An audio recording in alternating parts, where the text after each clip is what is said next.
Buenos días. Buenos días con todos. Ya vamos a empezar entonces con nuestra conferencia del día de hoy, aquí en las conferencias de Ipsico. Veo de que algunas personas aún están entrando, pero bueno, ya irán entrando a medida que vaya avanzando la ponencia. Hoy tenemos el tema de cómo intervenir bajo la escuela de TCC, la fobia en los niños. Y está a cargo de la psicoterapeuta Silvia Barros, que es psicóloga clínica, especialista en terapia cognitivo-conductual.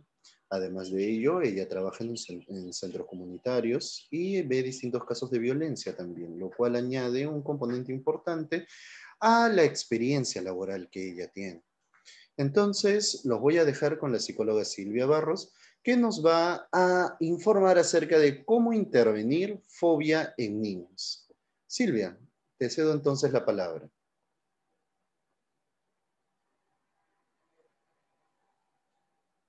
¿Puedes desilenciarte o...? Lo siento, sí, ya, ahora estamos. Gracias, Pedro. Buenos días con todos. Hoy día el tema que vamos a tocar es un tema, como ya lo mencionó Pedro, terapia cognitiva en el abordaje de niños, ¿no? Más aún en esta época en la cual la pandemia ha generado varios problemas de trastornos de ansiedad en nuestros pequeños. Entonces, es un punto bastante álgido, podríamos decir, en estas épocas en las cuales los casos se han incrementado, ¿no?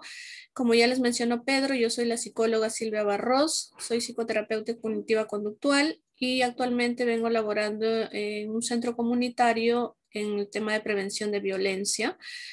De una u otra manera también estoy bastante involucrada con el tema de fobias a nivel de lo que tiene que ver con violencia en niños, ¿no? Y que ya lo vamos a ir tocando en el momento que nos toque. Voy a compartirles pantalla, por favor, permítanme un momento.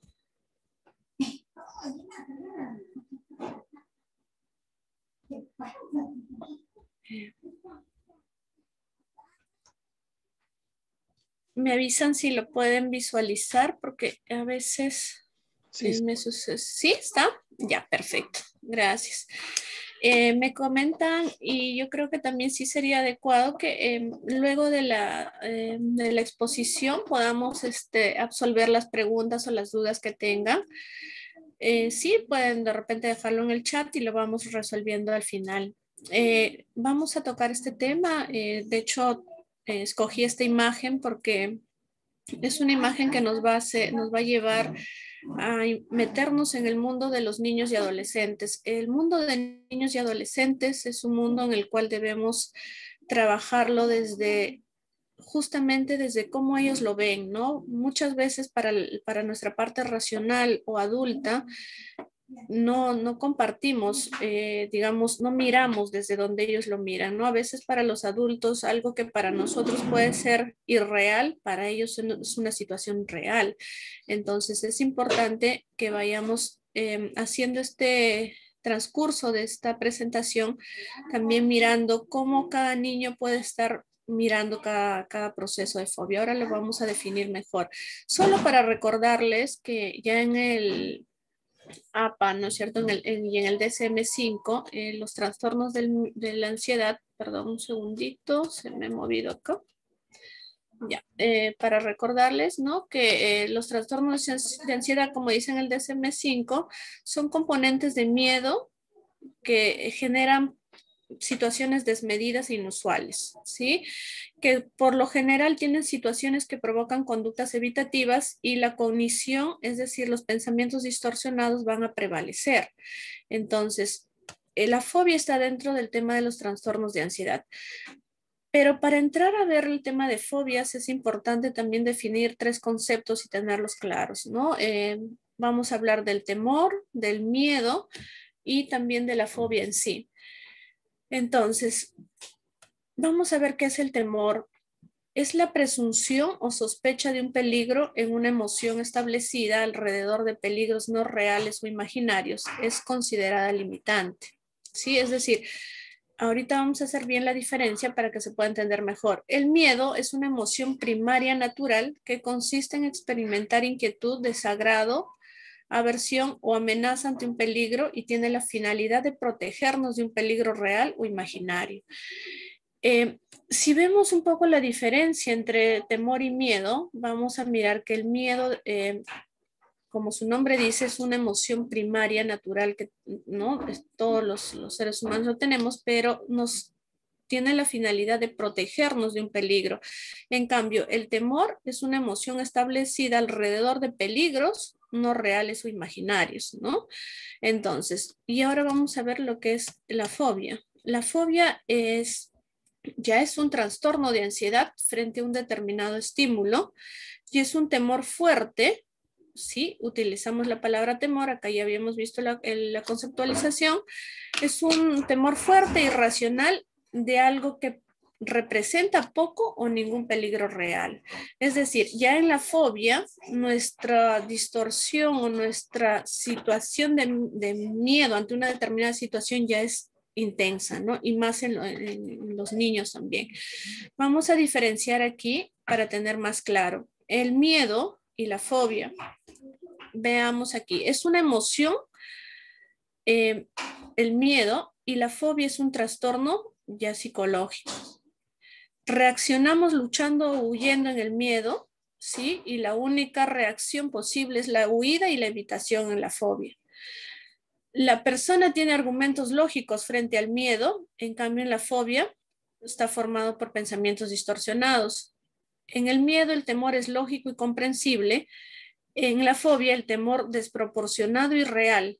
Los miedos muchas veces, como todavía hay una situación lógica y comprensible, los miedos se pueden superar, ¿no? Se pueden enfrentar al estímulo fóbico, pero en la fobia ya nos bloquea y nos limita. Por ejemplo, si nosotros vemos un niño, imaginemos ahora que estamos con el tema del COVID, ¿no? Me gustaría de repente por ahí la participación, sí. ¿Cómo sería un niño con miedo y un niño con fobia?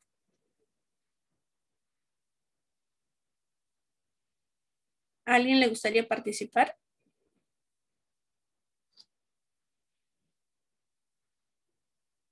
Buenos días, ¿puedo participar? Claro que sí. Ya, buenos días.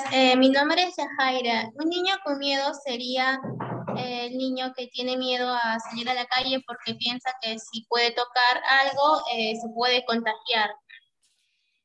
Y un niño con fobia puede ser un niño que piensa que por tocar algo ya le dio el COVID o que se va a llegar a morir solamente por el hecho de salir de su casa. Claro, claro que sí, es un buen ejemplo, Yajaira, muchas gracias. Miren, y de hecho, hoy, ahora con este tema de la pandemia, ¿no? Muchos niños han entrado en este proceso, incluso a veces nosotros en clínica miramos que, pónganse, ¿no? Un niño llega al centro, a veces donde yo estoy, y el niño no tiene la botellita de alcohol en el cuello y está ya como, mamá, mamá, mamá, mamá, ¿no? Y no está quieto hasta que le echen el alcohol. Entonces ahí, por ejemplo, ya podemos mirar que está generándose un pensamiento distorsionado y real muy fuerte porque hay niños que ya sin la botellita de alcohol sienten que ya no pueden hacerle frente al espacio, ¿no? Pero un niño con miedo puede, digamos, utilizar su recurso de poder decir, ¿dónde me lavo? Mamá, ayúdame o acompáñame, ¿no? A lavarme la mano o pedirnos alcohol o algo, pero ellos a veces ya se cogen de esa situación. Y el ejemplo que Yajaira nos da es muy cierto. Muchos niños hoy en día, incluso los propios papás, ¿no? Fomentamos este espacio de no salgas, que acá está peligroso y esto, y cuando ya nos damos cuenta, a veces el niño ya crea una fobia de tan solo pisar fuera, ya considera que ya está muy contaminado, ¿no? Entonces, en cambio, el miedo todavía lo mantiene el niño en el tema de razonar, ¿no? Hijito, mientras estés bien protegido, mira, estás con nosotros, vamos a distraernos un poco, vamos a caminar donde no hay mucha aglomeración de gente, vamos a dar una vuelta como para que te distraigas. Entonces el niño puede gestionar sus emociones, pero ya en una fobia el niño está desesperado por regresar a su espacio seguro, que puede ser su casa, ¿no? Entonces, o incluso a veces cuando llegan a casa están bastante ya generándose unas conductas, como acá lo vemos también, que a causa del tema de la distorsión, que o sea, se bañan con mucha exageración, están que se echan demasiado alcohol, ¿no? Y a veces entra a un tema de ansiedad muy intenso. Muchas gracias, Yajaira. Jaira. Entonces ya tenemos claro el concepto de qué es miedo y fobia, porque este espacio es importante para poder definir y diagnosticar, también hacer un buen proceso de acompañamiento terapéutico en el niño. Si no diferenciamos bien qué es un miedo y una fobia, nuestro plan de atención integral a cada niño que vayamos a brindar, ¿no es cierto?, va a ser totalmente diferente. Aquí podemos ver los factores etiológicos de miedos y fobias, porque de hecho hay factores, ¿no? Por ejemplo, uno de ellos tiene que ver con la genética, lo que nosotros le llamamos, o lo que tiene que ver mucho con el tema de la familia. Si mi hijo viene de padres ansiosos, de padres temerosos, de padres que han tenido algún trastorno, ¿no es cierto?, de ansiedad, entonces ellos son más, tienen mayor predisposición también a tener este espacio de ansiedad, ¿no? Son más propensos.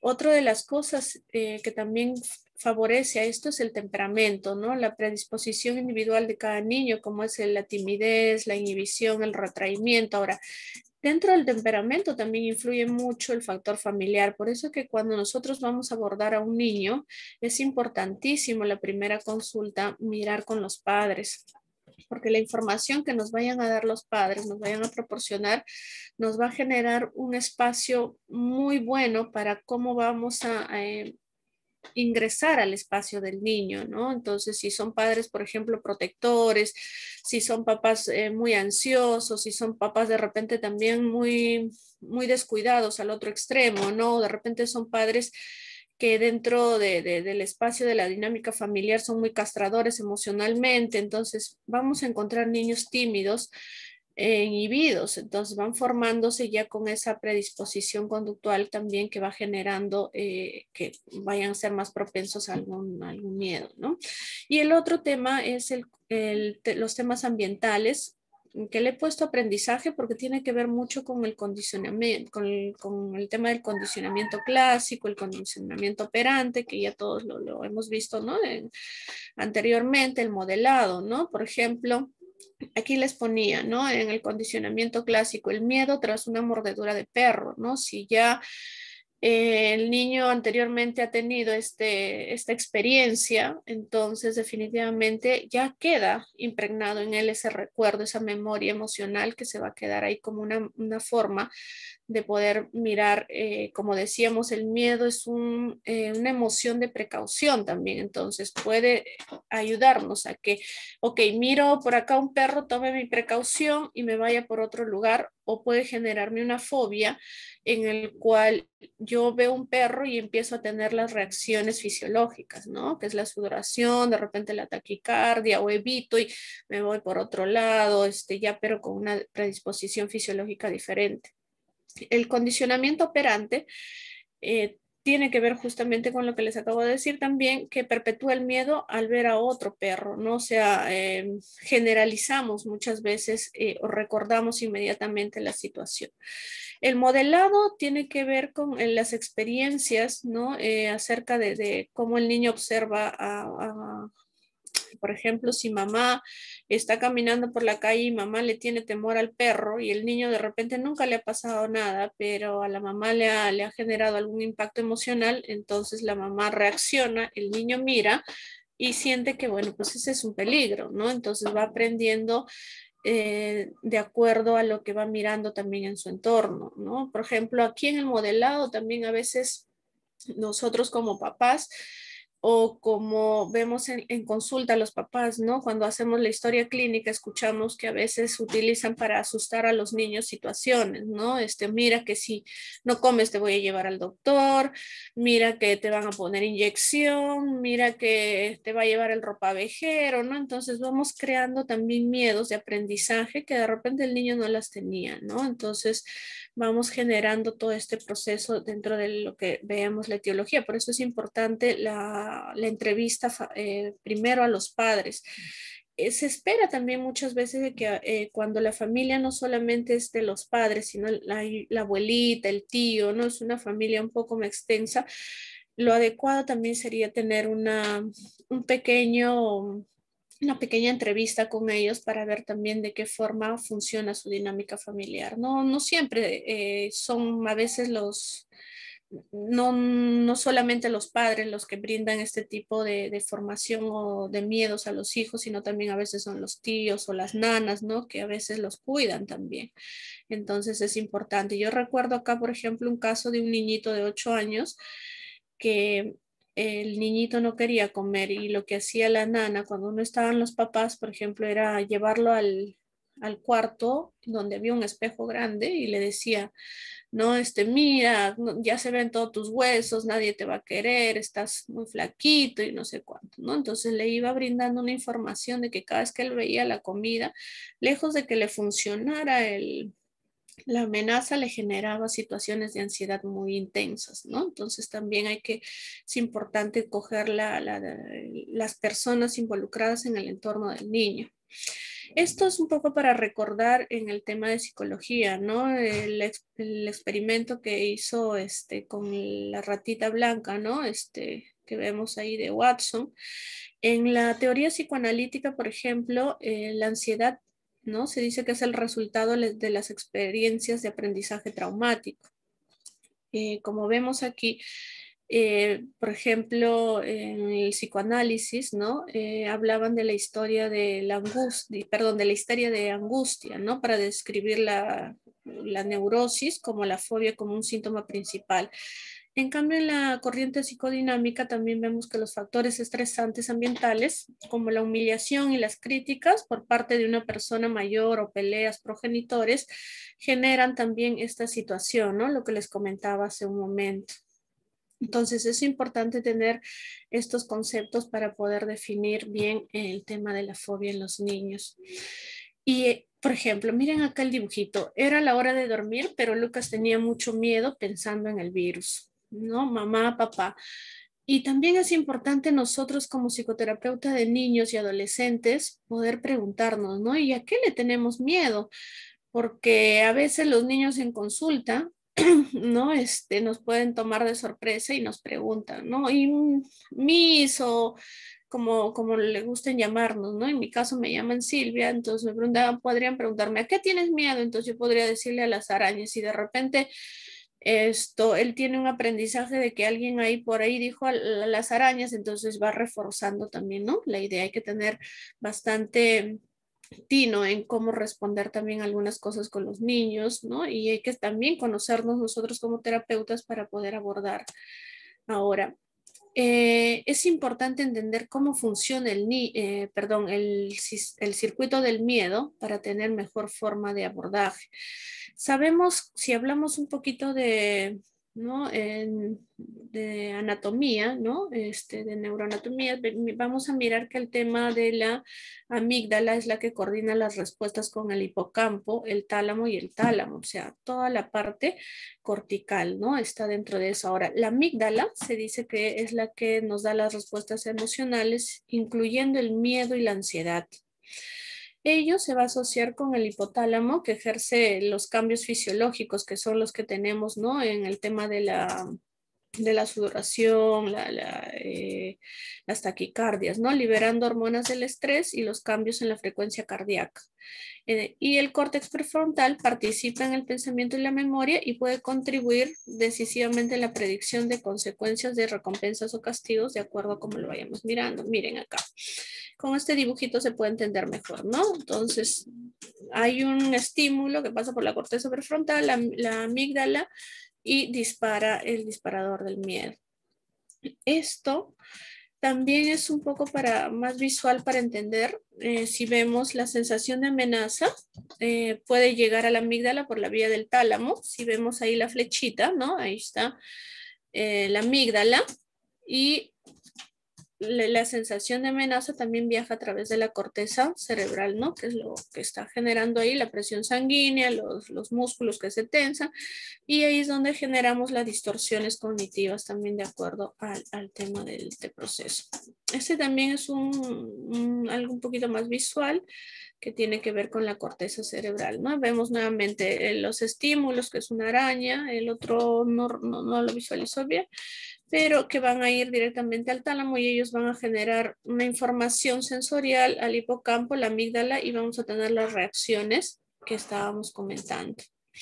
Ahora, aquí es Importantísimo también tener en cuenta en el abordaje de niños, mirar cuáles son los miedos que son propios que aparecen en cada edad, para no confundir, ¿no? Para no llegar a etiquetar un miedo natural como ya algo que no es dentro de la edad del niño.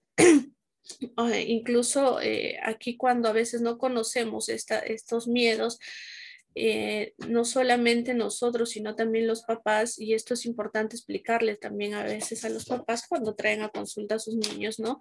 De que no todos los miedos son ya patológicos, ¿no? O tampoco es que vayamos a reforzar la conducta del niño. Por ejemplo, aquí de los 0 a los 6 meses vemos que tienen temor a los ruidos fuertes, ¿no? A caerse o a los extraños, ¿no? Pues que es importante y se habla mucho de que en esos procesos el niño reconoce más a mamá o a papá, ¿no? Que figuras diferentes.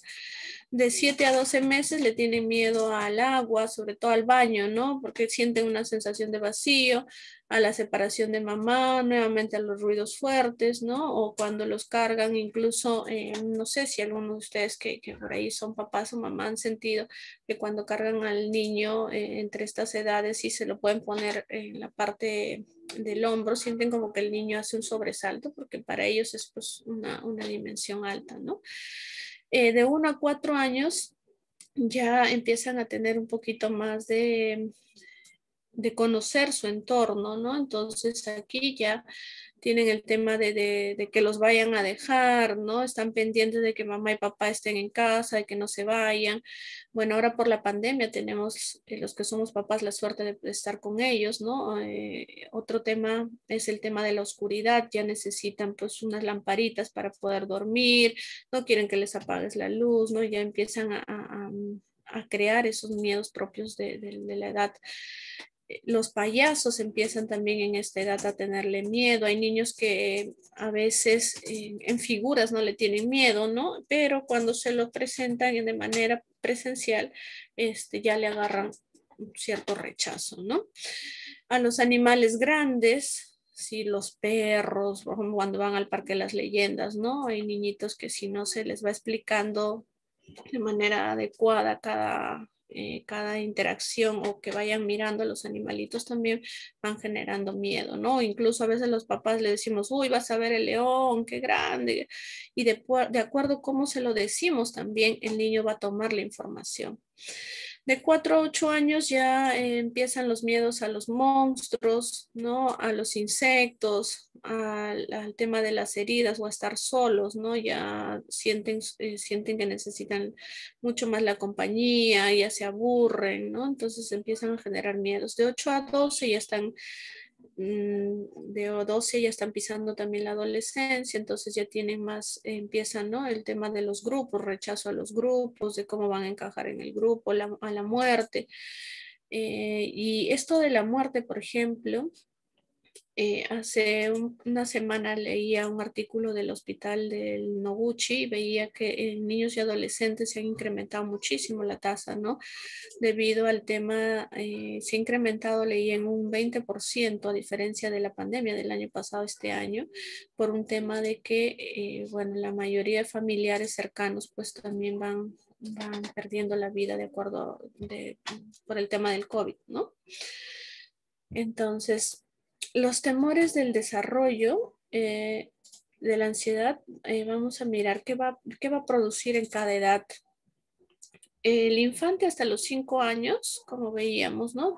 Van a tener miedos y temores propios de la etapa evolutiva, pero si estos miedos no son bien orientados, no son bien canalizados, los papás no tenemos, digamos, una buena psicoeducación o una información adecuada, entonces se va a generar el tema de la ansiedad generalizada en los niños, ¿no? Por ejemplo, en el tema de niños con ansiedad de separación, a veces los papás se van antes cuando teníamos que salir o cuando tenemos que hacer cosas, a veces los niños tienen miedo, pues no, o se pegan. Entonces, nosotros podemos forzar esa separación de manera no adecuada y lo que generamos es una ansiedad. Esto, por ejemplo, cuando había más el tema del jardín, ¿no? Se podía mirar a veces las mises incluso, ¿no? No veían un tema de separación respetuosa o respetando el tiempo del niño, a veces por la premura del tiempo, porque, bueno, así se tiene que acostumbrar el niño, hacían la separación a veces no adecuada, muy brusca, ¿no? Y el niño se iba con la desesperación, pues, ¿no? A veces yo veía en algunos nidos los niños bien sujetados, pequeños de 3 o 4 añitos, de la mano de la Miss, o lo tenían cargado y lloraban, pero desconsolados y mamá ya no estaba, ¿no? Entonces, cuando se les preguntaba a veces a las Misses, ellos decían, no, pero ya le va a pasar, ya le va a pasar. Y ese no, digamos, ese no soporte adecuado va a crear estos vacíos, va a generar este tipo de ansiedad generalizada, ¿no? En niños de 5 a 12 años ya vamos mirando los acontecimientos como el tema del rechazo, ¿no? Entre iguales, entre los amiguitos, ¿no? La diferencia van notando a veces entre, por ejemplo, el tema de a veces sin querer de la discriminación, ¿no? Cuando hay situaciones corporales que a veces los hacen la diferencia y a veces se ponen apodos, entonces se va generando también temas acá de rechazo, ansiedad de separación, trastorno de ansiedad generalizada y fobias específicas. Por ejemplo, acá yo tenía un niño que él tenía 10 años y había tenido un trastorno, tuvo un trastorno de ansiedad generalizada debido a que los amigos lo molestaban por un tema de que era el más bajito del salón, ¿no? Entonces el niño llegó a un punto de quiebre porque no sabía, ya había agotado sus recursos para defenderse. Papá y mamá trabajaban bastante y empezó primero a generarle miedo, un miedo al colegio, ¿no? Empezó con una fobia escolar, luego ya lo forzaban más, pensando que era un capricho, pensando que porque no, de repente no hacía la tarea y cosas así. Y entonces empezó a hacer un trastorno de ansiedad mucho mayor. ¿Qué hacía este niño, por ejemplo? A veces para calmarse, ¿no? Dentro de este proceso se arañaba la nariz, se mordía los labios. Y para los papás muchas veces el desconocimiento hacía de que pues estaba haciendo maña, ¿no?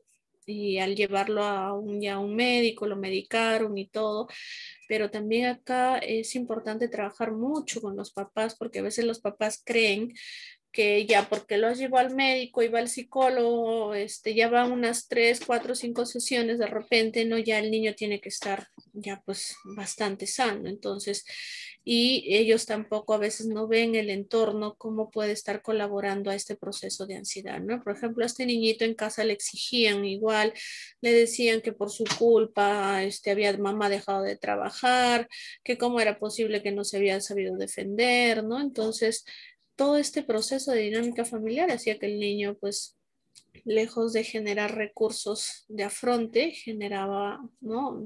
El trastorno se hacía mucho mayor. En adolescentes, lo que vamos a mirar son las fobias sociales, ¿no? A veces por los cambios que son propios de la edad a nivel físico, el miedo a la muerte también, o las hipocondrías, ¿no? Que van a generar trastornos ya propios del adulto, como que a veces llegan a sugestionarse demasiado con las enfermedades, ¿no? Entonces, comentándoles esto, es importante mirar que el trastorno de ansiedad fóbica, por ejemplo, que es lo que vamos a tocar ahora en este punto, para poder diferenciar de los demás, miramos de que en niños, para llegar a este diagnóstico, debe manifestarse un miedo persistente o recurrente evolutivamente, pero en un grado normal y asociado a un deterioro funcional significativo. Es decir, para yo hacer un diagnóstico de fobia como tal, tengo que tener estos indicadores y deben estar presentes más de 4 semanas por lo menos bajo estos indicadores. ¿sí? Y también cuando hagamos la historia clínica de un niño con los papás y con el mismo niño, es importante mirar los estímulos que son los fobígenos, ¿no? A veces los animales, las alturas, la oscuridad, porque a veces los papás nos dicen, sí, tiene miedo, póngase, no sé, a las inyecciones, y en realidad el niño no le tiene miedo a la inyección, sino a la sangre, o le tiene miedo al dolor, ¿no? Entonces, por eso es importante también corroborar informaciones tanto con los papás como con el niño para poder hacer un buen abordaje. Eh, Otro de los puntos importantes es que hay que tener en cuenta, y a diferencia de los adultos o adolescentes, los niños no suelen pensar que estos miedos son irracionales. A veces le decimos, ay, tienes que ser fuerte, como no eres valiente, ay, por las puras estás que dices esto, o no les prestamos la atención adecuada, ¿no? Entonces, o simplemente desvalorizamos lo que nos están manifestando. Y aquí es que vienen muchas dificultades con el tema de la comunicación también con los papás, ¿no?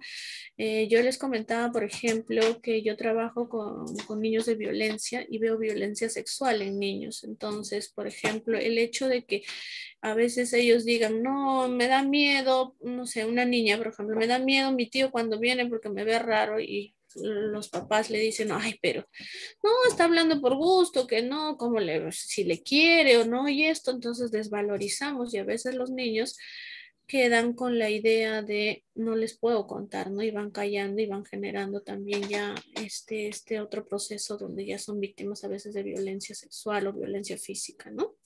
Entonces es importante cuando nosotros trabajamos con niños y adolescentes tomar en cuenta lo que nos dicen. No significa que vamos a validar de primera, pero es importante tomar en cuenta para averiguar exactamente por qué me está diciendo, qué es lo que está pensando, qué es lo que está percibiendo, que quizá yo de repente con las cosas que estoy teniendo no percibo, ¿no? Entonces es necesario la comunicación, es necesario enseñar a los papás el tema de la comunicación desde pequeños con los miembros de nuestra casa, sobre todo con los hijos.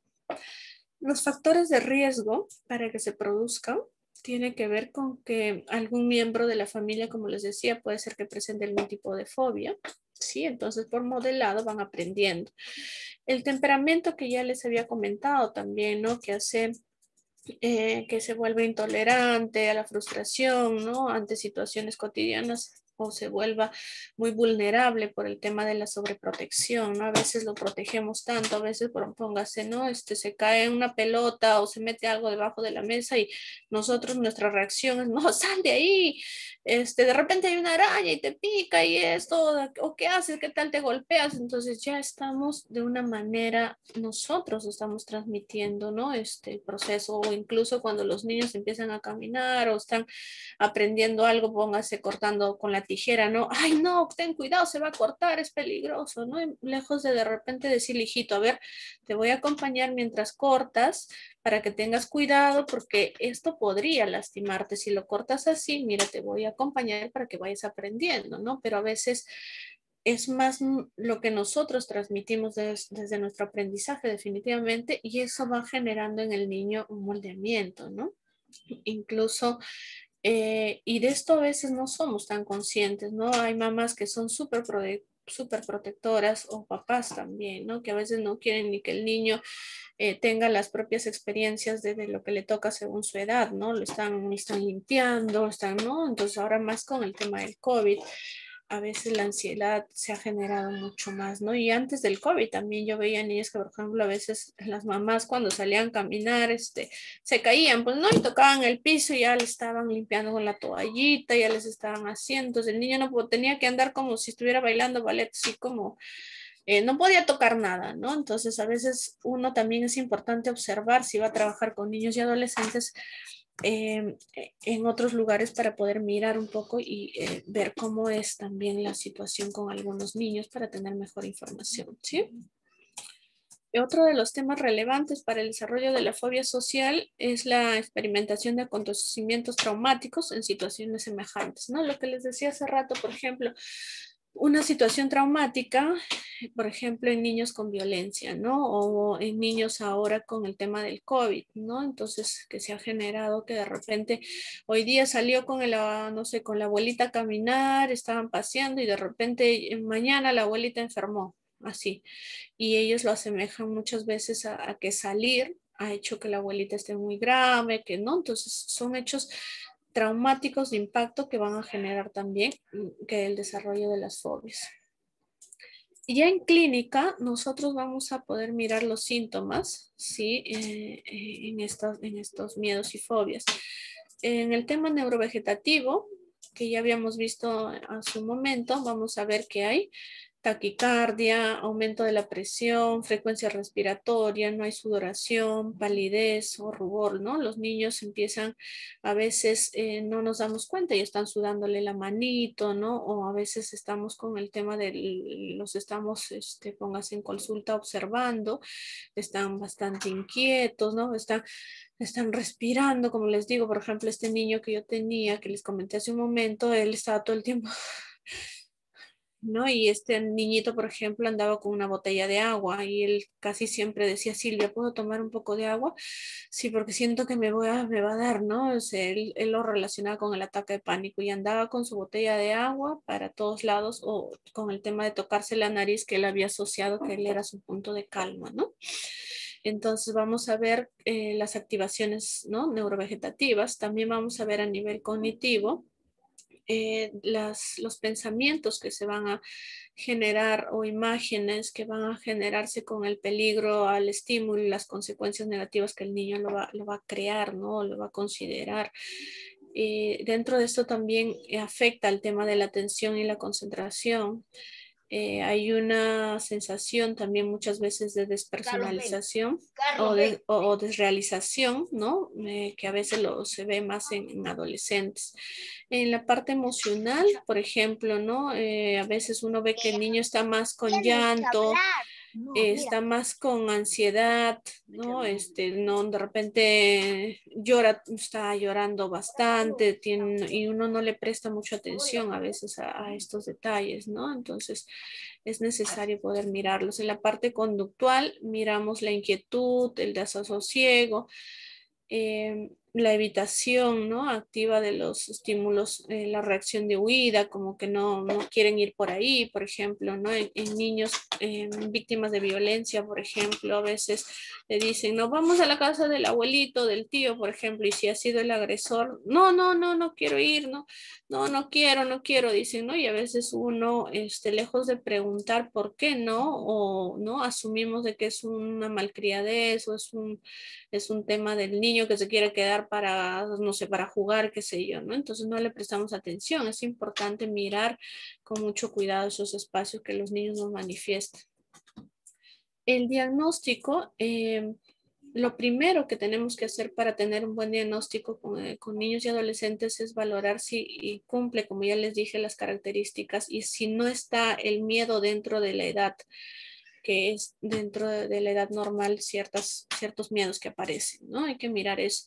Luego, conocer la intensidad y la duración de los síntomas y recabar información, como les decía, lo más completa posible. Por eso es que a veces, dependiendo del nivel de abordaje que queremos hacer, o sea, de la gravedad de la consulta o de la intensidad de la consulta, las sesiones con los papás pueden durar hasta 1 o 2 sesiones, ¿no? Y de ahí posteriormente definitivamente también seguimos con el acompañamiento de los papás, pero las primeras sesiones son muy necesarias con los padres.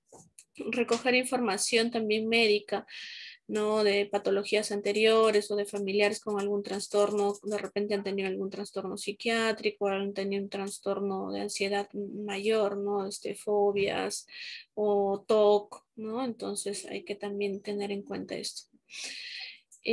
Otro de las que mirar también en el niño es el tema de las conductas, como ya le había dicho, ¿no? Observar en un niño la conducta es muy importante, lo que nos da mucha información también. A veces no solamente lo que nos cuentan los papás, nos podemos guiar porque a veces la conducta, los papás nos cuentan de una manera y lo que vemos en el niño es de otra, ¿no? Entonces es importante mirarlo por ahí. Permítame un momentito, no sé, ya, creo que estoy con la batería baja. A ver.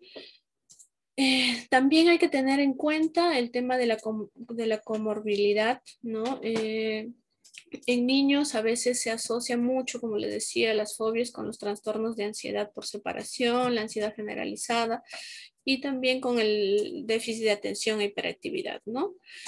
Y, por ejemplo, en adolescentes, la fobia social y la agorafobia suelen asociarse a trastornos afectivos y abuso de sustancias. Entonces, también hay que mirar bien, hacer una buena historia clínica acá para el abordaje.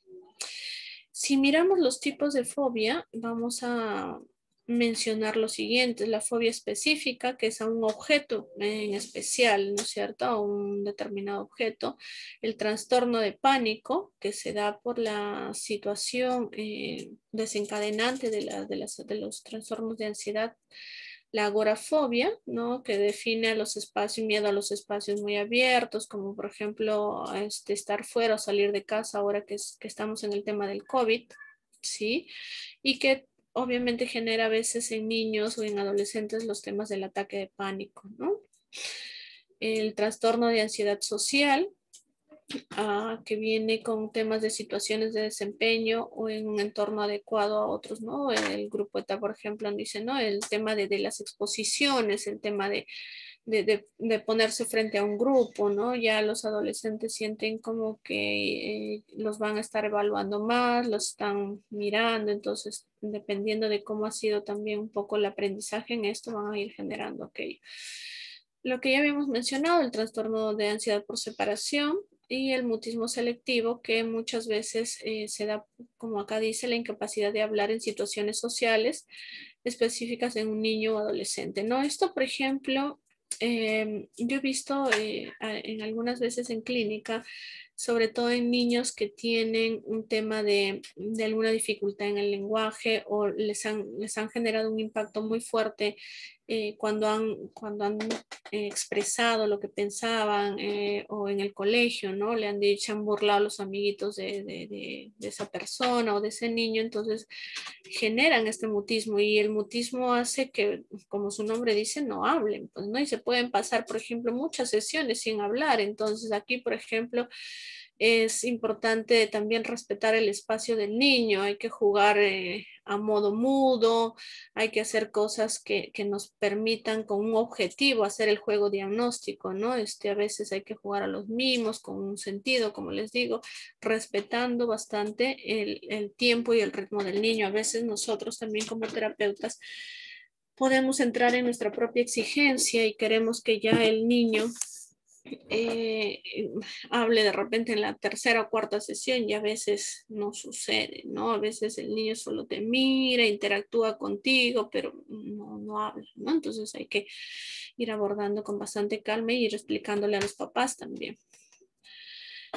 Cuando hablamos de la fobia específica, acá vamos a mirar el tema de ¿no? Lo que les decía, hay de tipo animal, ¿sí? Los animalitos que van aprendiendo a tenerle miedo, ¿no? Incluso acá también entra mucho lo que les decía, el tema de modelado. Si nosotros le tenemos miedo a una araña o una cucaracha y gritamos, entonces el niño también aprende que sí da miedo, ¿no? Entonces vamos también generando miedos. El tema de las sangres, ¿no? De la sangre, de las inyecciones, donde van generándose las fobias específicas. El tema del daño, ¿no? Por ejemplo, cuando van a ir a los hospitales, tienen miedo a los doctores. ¿Por qué? Porque a veces los asustamos, ¿no? Entonces vamos generándole que si vamos a ese lugar es peligroso, algo nos va a pasar, entonces vamos generando este miedo, ¿no? Hay niños y adolescentes también que generan miedo a los ascensores o a los aviones, a las alturas, ¿sí? E incluso a las personas disfrazadas, como veíamos en el tema de los payasos, ¿no? Hay niños que, como les decía, si lo ven en figura, de repente no lo ven, pero a veces el impacto del payaso en físico es tan impactante para el niño que que la reacción es un temor hacia ello, ¿no? Estos son nombres ya un poco para que los vayan asociando de repente, ¿no? Que vemos miedo a los lugares altos, que es la corofobia. la claustrofobia, ¿no? Son nombres que a veces no los conocemos, no los usamos con mucha frecuencia, pero cada miedo a veces tiene su nombre, ¿no? Vamos mirando acá, por ejemplo, lo que les decía, afenfosfobia es la versión del niño al ser tocado, ¿no? Va creando esa fobia de que nadie lo toque, de que nadie, ya cuando han pasado experiencias bastante traumáticas en ese sentido. Vamos a enfocarnos ahora en el tema del tratamiento para que no nos den el tiempo y ya luego al final vamos a resolver algunas preguntas, por favor. El tema del tratamiento, hay muchos estudios, ¿no?, que refieren que la terapia cognitivo-conductual es la que mejores resultados da en este tipo de trastornos de ansiedad. Sí, tiene mayor evidencia, ¿no? Y está considerado como el tratamiento de primera línea.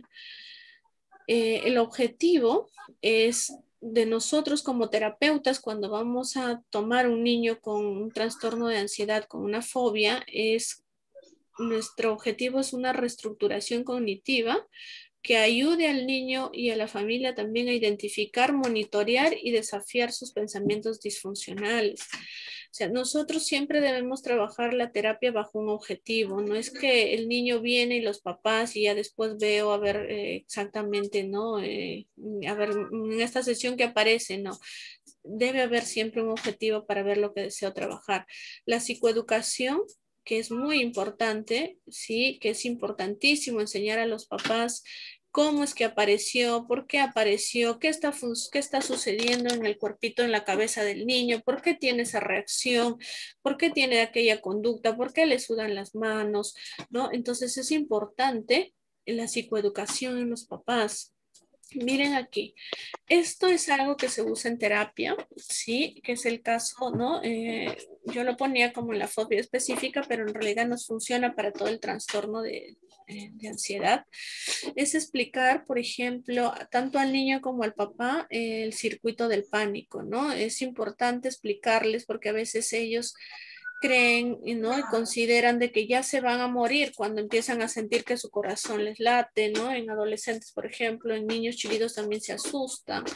Entonces es importante explicarles a ellos con dibujitos. Este es un cuadrito, por ejemplo, para un niño más pequeñito, ¿no? Lo podemos utilizar con nubes. Miren ahí la nube, ¿no? Con la carita bastante con, ahí como preocupada la carita, ¿no? Entonces le vamos explicando, y en niños hay que ser bastante creativos, hay que usar muchos colores, hay que ser incluso a veces bastante gestuales también, ¿no? Para poder entrar al mundo del niño. Entonces esto nos sirve no solamente para trabajarlo con ellos, sino también para con los papás. Esto ya es un poco más para adolescentes, que es cómo funciona también el tema del circuito del pánico, ¿no? Explicarles qué es lo que produce, cómo empieza, en qué proceso estoy y qué va a suceder, ¿no? Que el ataque de pánico no es que los va a terminar matando, ¿no? Pero sí es una situación muy desagradable para ellos, definitivamente. Sí, entonces les explicamos, ¿no? Cada proceso, cómo es, qué es lo que pasa, hay un pensamiento, hay una situación, ¿no?, que me va a llevar a generar un disparador que va a ser mi pensamiento, eso hace que tenga yo síntomas en mi cuerpo. Por ejemplo, aquí a veces ellos reconocen primero el tema de la situación, luego reconocen la emoción y lo que hacen. Entonces, hay adolescentes que les cuesta más, o niños incluso, que les cuesta más reconocer pensamientos. Entonces, el orden podemos empezarlo así, ¿no? Situación, ¿qué sentí? ¿Qué situación te activó? De repente, si el salir a la calle, cuando salí a la calle, sentí que mi cuerpo empezó a estremecerse. Ah, ok, empezaste a estremecerte, ok.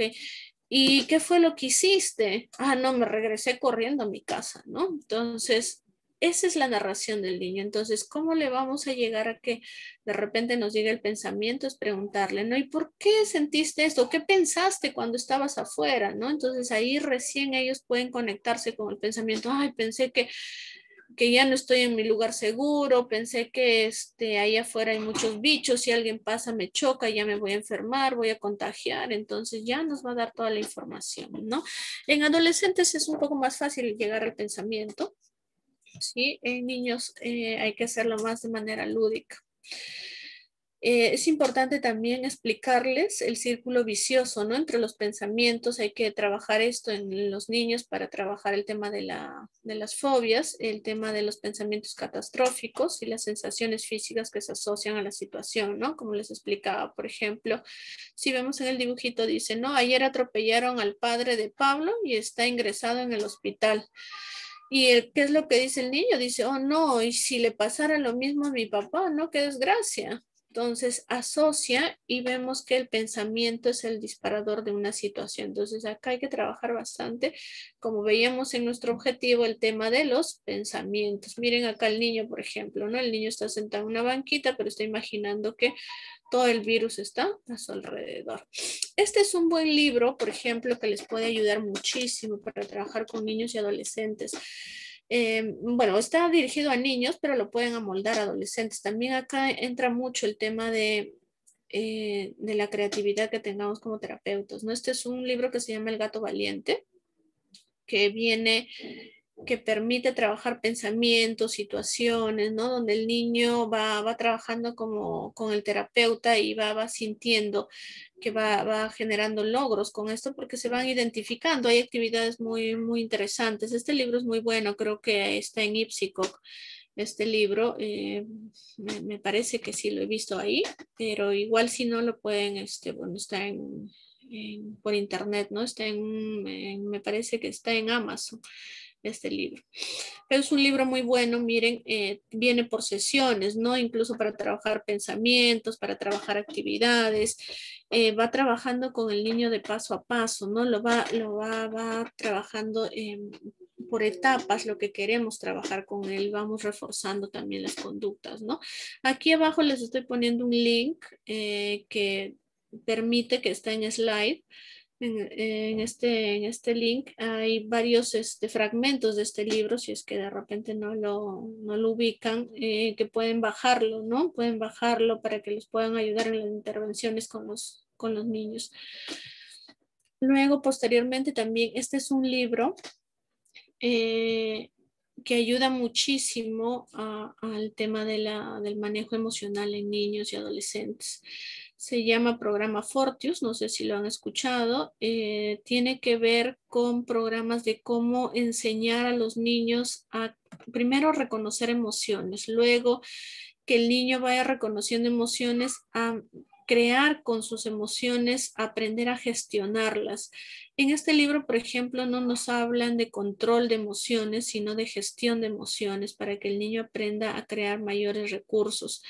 De repente y luego les puedo compartir el PPT y ustedes pueden tener ahí, les había puesto algunos links donde hay algunas fichas donde lo pueden bajar y pueden trabajarlo con los adolescentes y niños, ¿no? La parte más resaltante que se les he puesto ahí, también tiene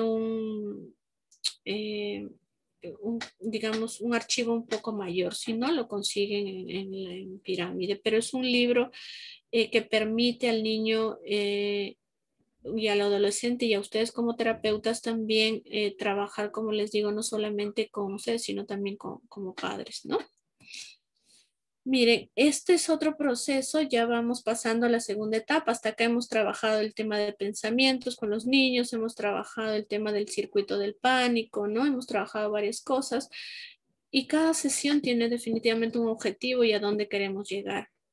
Esto es otro que se tiene que trabajar, que se pueden trabajar con los niños, que es la curva de la ansiedad, ¿no? Explicarle cómo es que van a entrar ellos en este proceso de ansiedad, cómo van a ir bajando, qué van a ir haciendo cuando están en la parte más alta, ¿no? Aguantamos el miedo y la ansiedad, si miramos ahí, por ejemplo, ¿no? Vamos a mirar el primer dibujito, dice, la ansiedad aumenta exponencialmente cuando sabemos que nos vamos a exponer a aquello que tememos, ¿no? Entonces, si vemos la flechita morada, incrementa, ¿no? Bastante y escapamos ante la exposición. Ay, escapamos ante la exposición del estímulo temido, ¿no? Entonces, y luego la ansiedad baja, pero hemos alimentado el miedo porque hemos huido, ¿no? Le hemos dicho a nuestro cerebro que hay peligro, así que la próxima vez que nos expongamos a la ansiedad será mayor.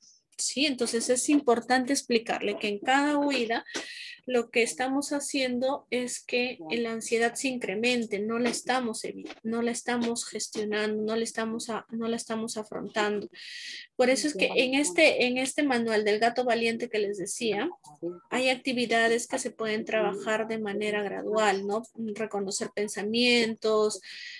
Primero el gato va generando el tema de situaciones, ¿no? Hay unas fichitas que dicen escribir mi pensamiento, que me da miedo, entonces vamos gestionándolos. ¿Sí? Este es un video que les estoy poniendo el link, no lo pude bajar, pero es un video muy bonito explicativo de cómo es la ansiedad.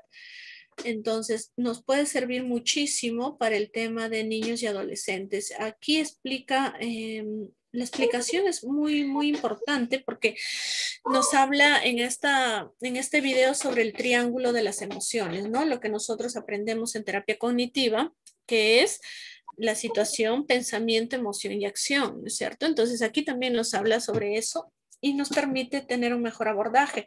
Incluso hacen referencia al tema del pensamiento distorsionado como un hombrecito pequeño, cavernícola, que cuando se activa el pensamiento distorsionado está como que todo el tiempo presionando como un botón de alarma, ¿no? Está ahí presionando y que cuando entra a utilizarse las técnicas de respiración, entra a trabajarse el tema de ver los pensamientos distorsionados, este hombrecito es como que se tomara un descanso, ¿no? Entonces, la parte gráfica o la parte visual también es muy importante para que ellos puedan tener mejor información y procesamiento de lo que les está sucediendo y de cómo van a generar ese gestionar de emociones con nuestro acompañamiento. Miren, esta es otra actividad que es importante trabajar con niños y adolescentes, con niños sobre todo, que es el termómetro del miedo, ¿no? Esto les mandamos, esto se puede trabajar en terapia, por ejemplo, les podemos pedir que traigan materiales, ¿no?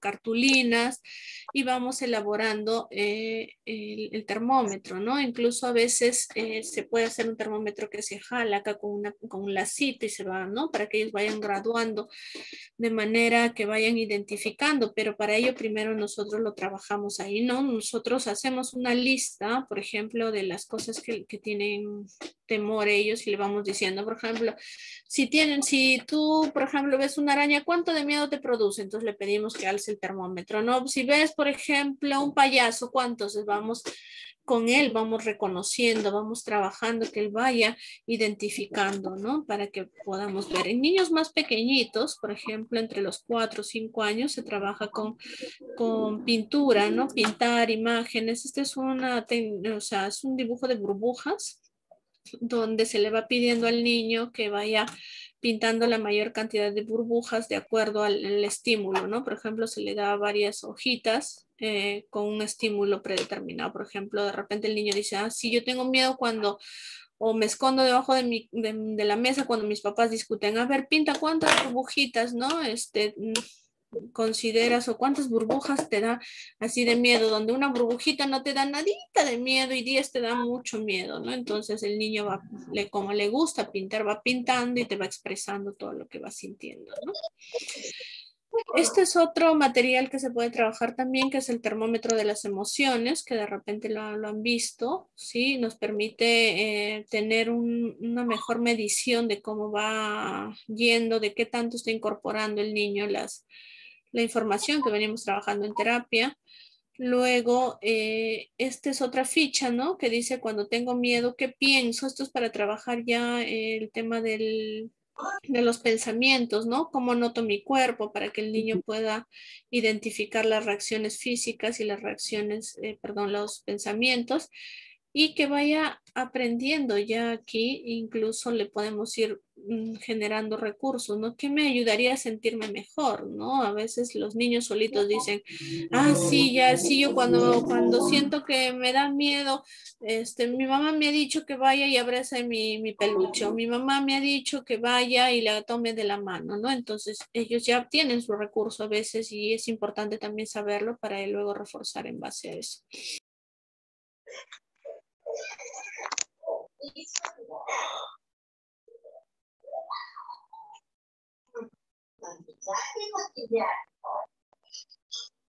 Soy una bebé. Ahora están durmiendo conmigo.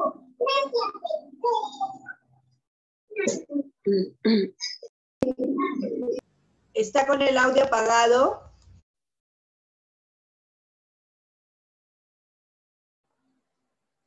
Hola, Silvia. Tu audio se ha apagado por si acaso.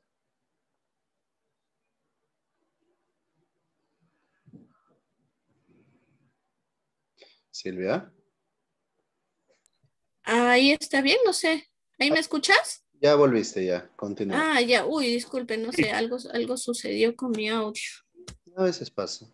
Sí, eso es cierto. No, les comentaba de que era importante enseñarle a los niños también las técnicas de respiración, siempre generando nosotros el moldeamiento, ¿no? El modelado, enseñarles puede ser como estamos viendo en la figura, ¿no? Y pegarles en su cuaderno. Normalmente se trabaja bastante con cuaderno con niños, ¿no? Y con adolescentes se trabaja más de forma, ellos ya como son más grandecitos ya no necesitan cuaderno, pero sí igual necesitamos trabajar con ellos modelados o algunas fichas recordatorias, ¿no? Que a veces ellos mismos pueden generarse como traer un folder, ¿no? O traer, a veces me ha tocado ver adolescentes que traen, no, mis voy a traer mi folder, un folder, perdón, un sobre manila, ¿no? Y ahí van guardando porque ya ellos están en otro proceso, ¿no? Entonces, con fichas gráficas.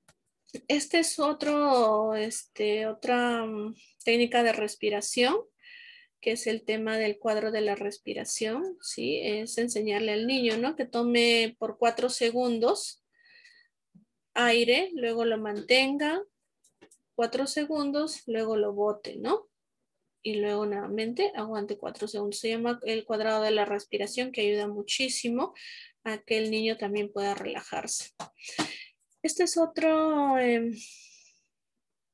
un ratito, no sé qué lo soy en mi pantalla. Ya, esta es otra imagen en la cual también le podemos decir, por ejemplo, al adolescente para aprender a relajar músculos, ¿no? Imagínate que estás exprimiendo un limón en una mano, ahora lo tiramos, repetimos esto de manera que vayan generando esta forma de tensión y de relajación de los músculos, ¿no?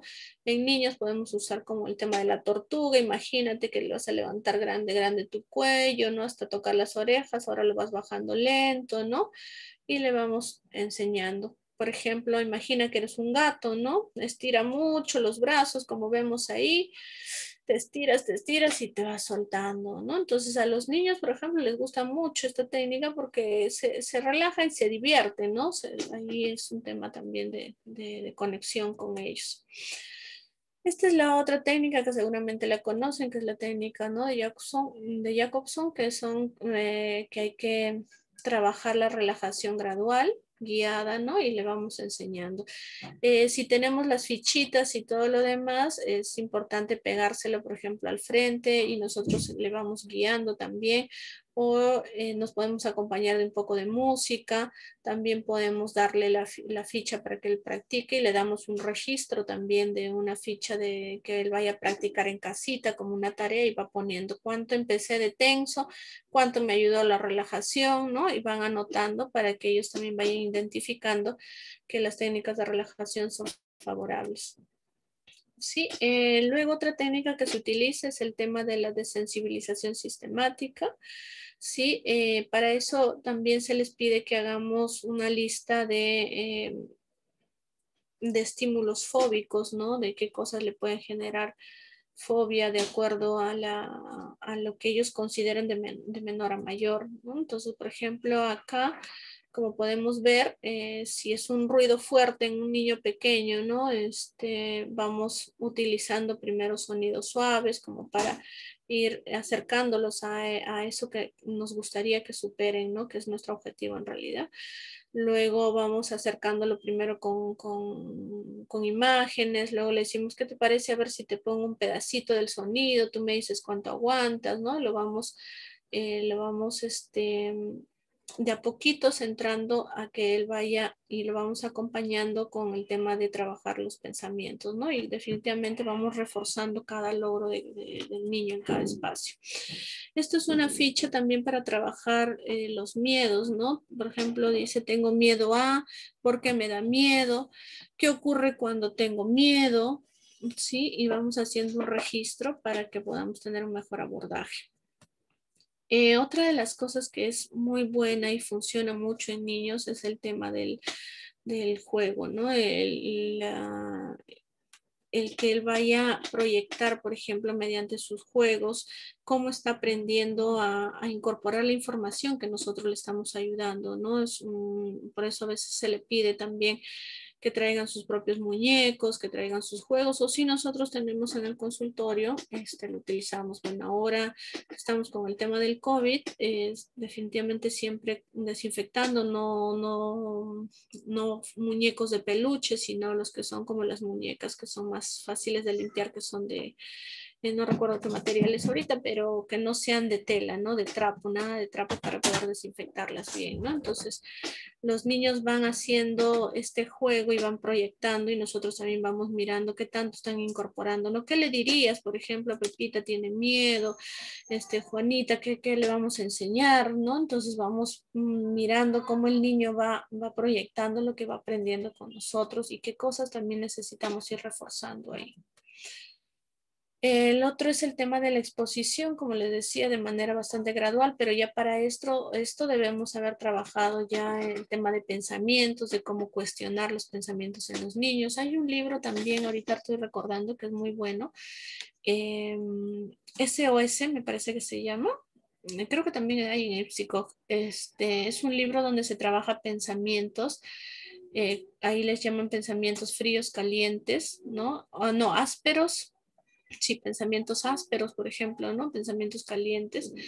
Y que se trabaja también en fichas utilizando, por ejemplo, algodón, que son los pensamientos suaves, los que me mantienen en calma, los que no son los distorsionados, los pensamientos catastróficos, que son los ásperos, ¿no? Entonces se les va pegando en el cuaderno o en la ficha que van trabajando, a veces se les pega un pedacito de lija o se les pega alguna situación áspera para que ellos vayan reconociendo, ¿no? A ver dónde has estado y se les deja como un registro de pensamientos, ¿no? Para que ellos vayan identificando dónde han estado.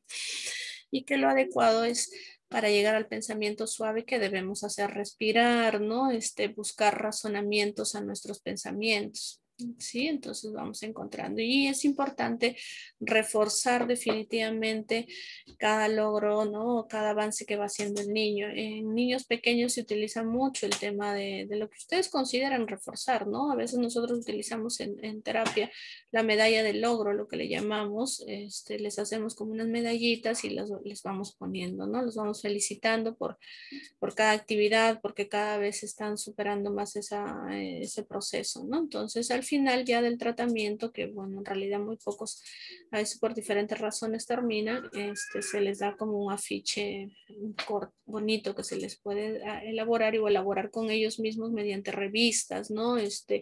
Como un collage, ¿no? Donde se pongan, por ejemplo, Juanita, felicitaciones, y a veces ellos mismos se dibujan corazones, ellos mismos se ponen hacen su propia decoración de refuerzo, ¿no? Y salen con eso muy contentos y les ayuda a sentirse mejor, ¿no? Entonces, incluso a veces son ellos los que vienen y te cuentan, Miss, yo le enseñé hoy día a mi mamá o a mi papá a no tener miedo, póngase, no sé, a la araña, ¿no? Yo le dije, mamá, tú eres más grande, la araña es más pequeña, a ver, coge esto o defiéndete así, ¿no? Entonces los niños van aprendiendo bastante rápido de acuerdo a cómo también nosotros vayamos respetando su tiempo y su ritmo y entrando al tema de su espacio, ¿no?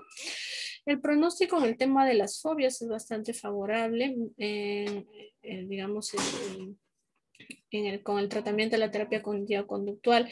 Ahora, hay que mirar también aquí, es importante de que si ya la ansiedad es muy intensa, la fobia es muy grande, también hay que abordar con equipos multidisciplinarios, ¿no? Como la ayuda de un psiquiatra infanto-juvenil, ¿cierto? Para poder de repente sea necesario alguna medicación. Entonces es necesario también nuevamente generar la psicoeducación en los padres para que ellos también tengan conocimiento de que muchas veces es necesario la medicación. A veces los papás tienen mucha resistencia en ese sentido, ¿no? Y tienen que ver ya a su hijo como que bastante complejo en ese tema para que un poco darse la flexibilidad en ese espacio también, ¿no? Entonces es importante también explicar a los papás ese espacio. Acá ya para ir terminando, les voy a tratar de compartir esa bibliografía. Son bibliografías. La primera tiene que ver con un manual de investigación que hay, es un manual donde hay puntos de abordaje para niños y adolescentes del Hospital Noguchi, del área de infanto juvenil. También este otro libro tiene que ver, es una revista, que tiene que ver con casos clínicos, ¿sí? Y esta guía clínica de trastornos de ansiedad, que es muy buena, que está abocada a niños y adolescentes. Hay mucha, ¿cuál sería, si me ha ido la palabra? Hay varias técnicas que nos puede favorecer muchísimo a poder abordar, ¿no? A los niños es bastante interesante, muy explicadita cada proceso, cada sesión que pueden ir utilizando. Este otro libro yo se lo recomiendo, es un libro muy, muy bueno, es muy simple de lectura, ¿sí? Y sobre todo tiene mucha información en el sentido de cómo llegar a los papás y también cómo abordar con los niños, ¿no? Es un libro bastante interesante para los que quieran. Ahí les voy a dejar el link porque es un link en el cual pueden descargarlo, está de manera gratuita en la red. Es un libro muy, muy, muy bueno. Esto que son estudios de caso, que son importantes a veces leer los casos para poder ver cómo se aborda y cómo se presenta cada caso en cada niño, ¿no? Y nos permite una mirada diferente también de abordaje. Bueno, eso sería todo. Les agradezco la atención. No sé si tienen alguna consulta, alguna duda hasta aquí.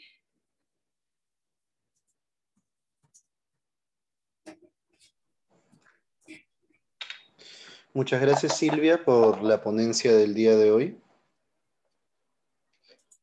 Ha sido bastante nutritiva y ha sido bastante interesante poder revisar y ver cómo es que se puede trabajar en esta área. A ver, tenemos algunas preguntas aquí, te las voy a leer, ¿está bien?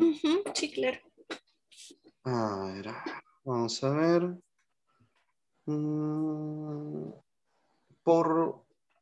esta es otra cosa. Ya. ¿Qué pasa si un niño de 6 años tiene mucho miedo de que su mamá vaya al trabajo porque no se quiere separar de ella? ¿Esto ya es un trastorno de ansiedad? Ya.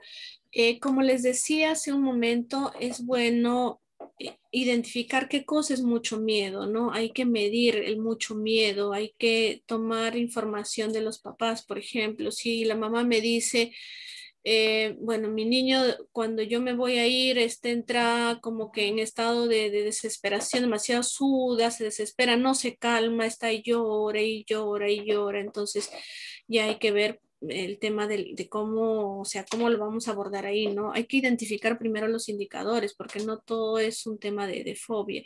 Ahora, por ejemplo, ahí podemos enseñarle también al niño, ¿no? Y a la mamá sobre todo, como ya es un niño de 6 años, ¿no es cierto? Ir enseñándole un poco que él nos vaya a explicar también, ¿no? Por ejemplo, a ver, hijito, cuando yo salgo, no, mamá, es que no quiero que te vayas, me da miedo que cuando salgas ya no regreses, ¿no? Entonces, explicar y tomar un poco el pensamiento del niño. ¿Por qué consideras, hijito, que no volvería? Mira, ayer salí, volví, te traje un abrazo grande. Hoy día, ¿qué te gustaría de repente que te traiga 2 abrazos? O mira, cuando vengo en la tarde, vamos a jugar, vamos a entrar a tu espacio, ¿no? Entonces es importante también tener en cuenta primero la forma de cómo la mamá está abordando a ese niño.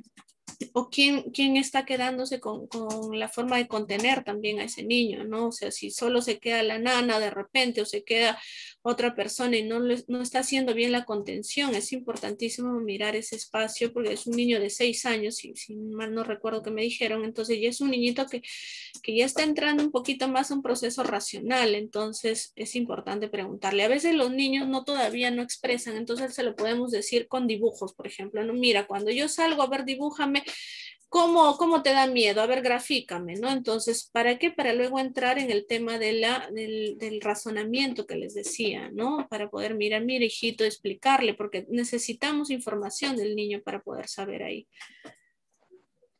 También acá preguntan, ¿qué libros recomienda de técnicas de intervención? Sí, justo como les decía, ese libro del gato valiente es muy bueno. Este libro que les puse hace un momentito se me fue el nombre, que es un libro muy bueno, este de acá.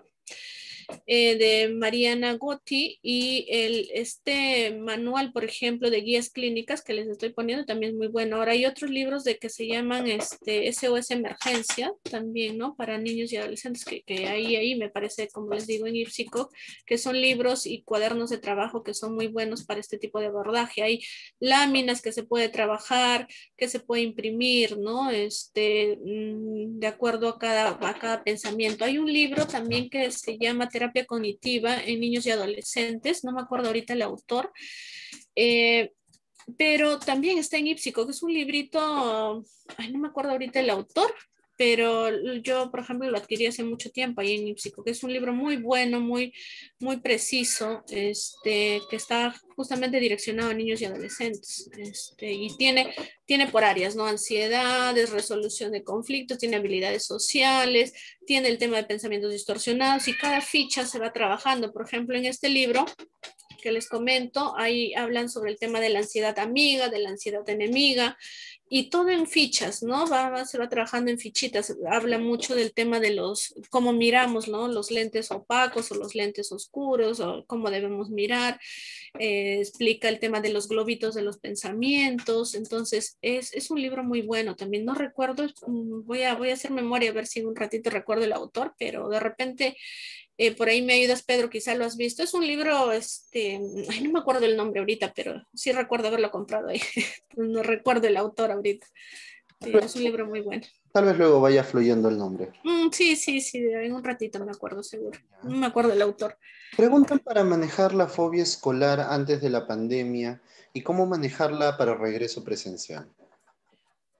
Ya, por ejemplo, en el tema de la fobia antes de la pandemia, hay que mirar primero qué ha generado ese tema de fobia, ¿no? Hay que mirar el factor fóbico, el factor estresante. Puede ser que sea, como les comentaba, un impacto muy fuerte, como no sé, pues de repente la profesora, no sé, el tema de que de repente cuando salía al colegio, y hay que ver también la edad, ¿no? De repente cuando salía al colegio y regresé ya no estaba un familiar, entonces vamos asociando ciertas cosas, o en el colegio el tema del bullying, ¿no? Entonces, que ahí primero hay que mirar el tema de los detonadores y de acuerdo a eso hay que ir abordando, hay que ir mirando con ayuda del centro educativo, de la familia también, ¿no? E ir haciendo el acercamiento gradual al colegio, ¿no? De acuerdo, pero primero hay que trabajar con el niño, recursos que vaya a afrontar, recursos que le permitan a él darse cuenta hasta dónde puede afrontar el tema de ir exponiéndose al colegio, ¿no? Por ejemplo, recuerdo acá con el tema de la fobia, yo tenía una niña, no era una niña, ya era una adolescente de 14 años que tenía mucho temor de ir al colegio y la mamá lo que llegó a hacer es que llegó a un cansancio y la terminó sacando del colegio y la puso en un colegio no escolarizado.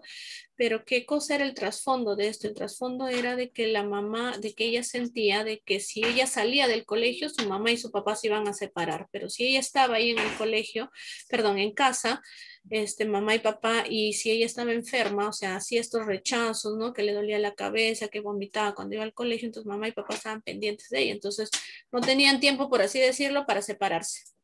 Y en realidad no era necesariamente el tema del rechazo al colegio, sino era un tema de otro trasfondo, ¿no? Entonces, por eso es importante mirar bien qué cosa es lo que lo está originando.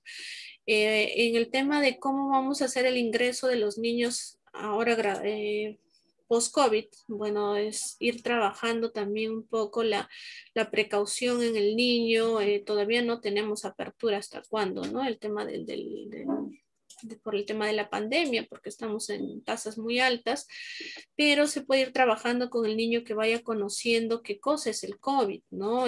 Cómo se debe prevenir, qué precauciones debe tomar, eh, qué cosas debe tener en cuenta, ¿no? Entonces se va dibujando con ellos,